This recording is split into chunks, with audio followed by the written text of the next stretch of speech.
دنیا کی سب سے قیمتی گائے،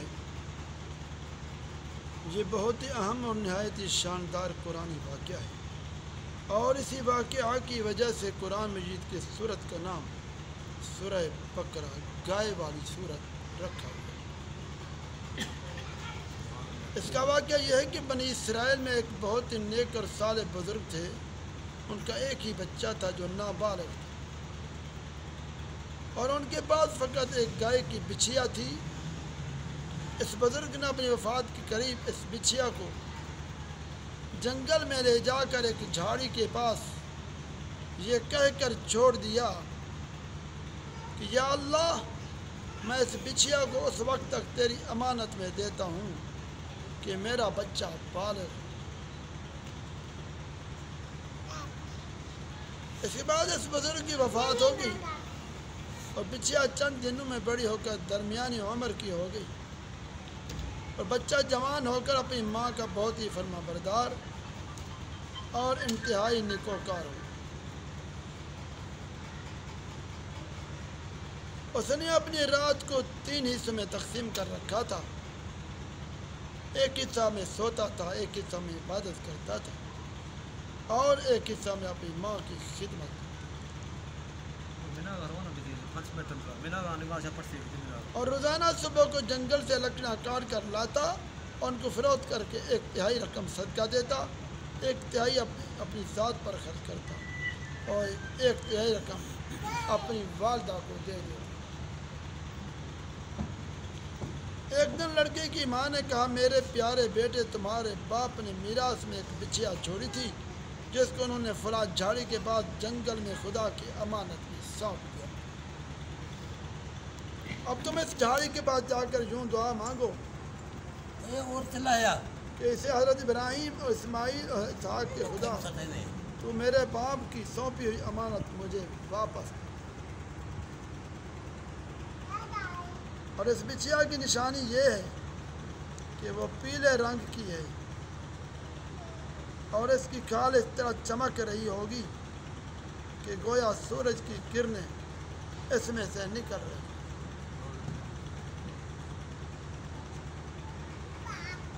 یہ سن کر لڑکا جنگل میں اس جھاڑی کے پاس گیا اور دعا مانگی، تو فوراً ہی وہی گائے دوڑتی ہوئی آ کر اس کے پاس کھڑی،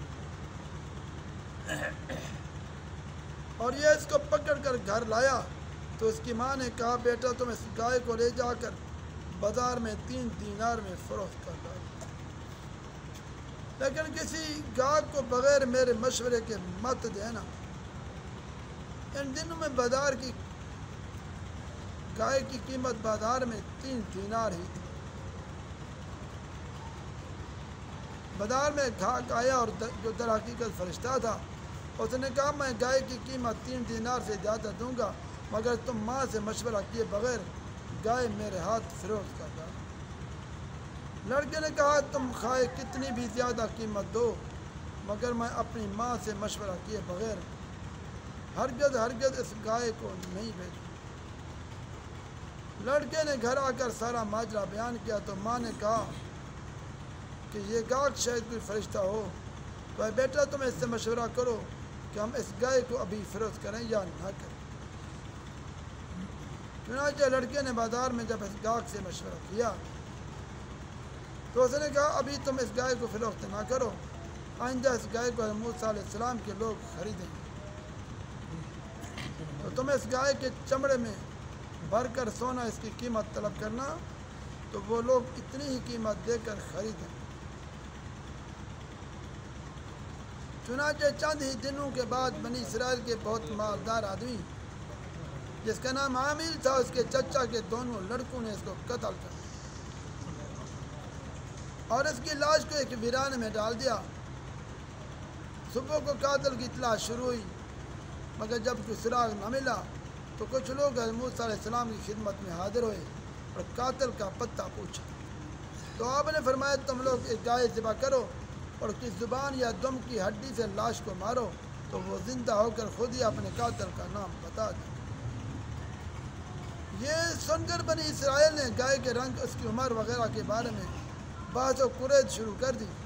بالآخر جب وہ اچھی طرح سمجھ گئے کہ فلاں قسم کی گائے چاہیے تو ایسی گائے کی تلاش شروع کر دی کہ یہاں تک جب یہ لوگ اس لڑکے کی گائے کے پاس پہنچے تو ہو بہو یہ ایسی ہی گائے تھی جس کی ان لوگوں کو ضرورت تھی۔ چنانچہ ان لوگوں نے گائے کو اس کے چمڑے میں بھر کر سونا اس کی قیمت دے کر خریدا اور ذبح کر کے اس کی زبان یا دم کی ہڈی سے مقتول کی لاش کو مارا تو وہ زندہ ہو کر بول اٹھا کہ میرے قاتل میرے چچا کے دونوں لڑکے جنہوں نے میرے مال کی لالچ میں مجھے قتل کر دیا ہے، یہ بتا کر پھر وہ مر گیا۔ چنانچہ ان دونوں قاتل کو قصاص میں قتل کر دیا گیا اور مرد صالح کا لڑکا جو اپنی ماں کا فرمانبردار تھا کثیر دولت سے مالا مال ہو۔ اس پورے مضمون کو قرآن مجید کی مقدس آیتوں میں اس طرح بیان کیا۔ درس ہدایت اس واقعہ سے بہت ہی حیرت انگیز نتیجہ خیز باتیں احکام معلوم ہوئے، ان میں سے چند یہ ہیں جو یاد رکھنے کے قابل ہیں۔ نمبر 1، خدا کے نیک بندوں کے چھوڑے ہوئے مال میں بڑی خیر و برکت ہوتی ہے۔ دیکھ لو کہ اس مرد صالح نے صرف ایک بچھا چھوڑ کر وفات پائی تھی، مگر اللہ تعالیٰ نے اس میں اتنی برکت عطا فرمائی کہ ان کے وارثوں کو اس ایک بچھیا کے ذریعے بے شمار دولت مل گئی۔ نمبر 2، اس مرد صالح نے اولاد پر شفقت کرتے ہوئے بچھیا کو اللہ کی امانت میں سونپا تھا، تو اس سے معلوم ہوا کہ اولاد پر شفقت رکھنا اور اولاد کے لیے کچھ مال چھوڑ جانا یہ اللہ والوں کا طریقہ بھی ہے۔ نمبر 3، ماں باپ کی فرما برداری خدمت گزاری کرنے والوں کو خداوند کریم غیب سے بے شمار رزق کا سامان عطا فرما دیتا ہے۔ دیکھ لو اس یتیم لڑکے کو ماں کی خدمت فرما برداری کی بدولت اللہ تعالیٰ نے کس قدر صاحب مال خوشحال بنا دیا۔ نمبر 4، خداوند قدوس کے احکام میں باز اور قرید کرنا مصیبتوں کا سبب ہوا کرتا ہے۔ دیکھو بنی اسرائیل کو ایک گائے ذبح کرنے کا حکم ہوا تھا، وہ کوئی سی بھی گائے ذبح کر دیتے تو فرض ادا ہو جاتا، مگر ان لوگوں نے جب بحث و قریش شروع کر دی گائے کیسی ہو، کیا رنگ ہو، کتنی عمر ہو، تو مصیبت میں پڑ گئے کہ انہیں ایک ایسی گائے ذبح کرنا پڑی جو بالکل نایاب تھی، اس لیے اس کی قیمت اتنی زیادہ ادا کرنی پڑی کہ دنیا میں کسی گائے کی اتنی قیمت نہ ہوئی، نہ آئندہ ہونے کی امید ہے۔ نمبر 5، جو اپنا مال اللہ تعالیٰ کی امانت میں سونپ دے اللہ تعالیٰ اس کی حفاظت کرتا ہے اور اس میں بے شمار خیر و برکت عطا فرما دیتا ہے۔ نمبر 6، جو اپنے اہل و عیال کو اللہ تعالیٰ کے سپرد فرما دے اللہ تعالیٰ اس کے اہل و عیال کی ایسی پرورش فرماتا ہے جس کو کوئی سوچ بھی نہیں سکتا۔ نمبر 7، امیر المومنین حضرت علی رضی اللہ تعالیٰ نے فرمایا جو پیلے رنگ کے چمڑے کا جوتا پہنے گا وہ ہمیشہ خوش رہے گا، اس کو غم بہت کم ہوگا، کیونکہ اللہ تعالیٰ نے پیلے گائے کے لیے یہ فرمایا تسر الناظرین، وہ دیکھنے والوں کو خوش کر دیتا۔ نمبر 8، اس سے معلوم ہوا کہ قربانی کا جانور جس قدر بھی زیادہ بے عیب خوبصورت قیمتی ہو اسی قدر زیادہ بہتر ہے۔ دعا کریں اللہ تبارک و تعالی ہمیں اپنے اللہ اور رسول کے فرمان کے مطابق عمل کرنے کی توفیق دے۔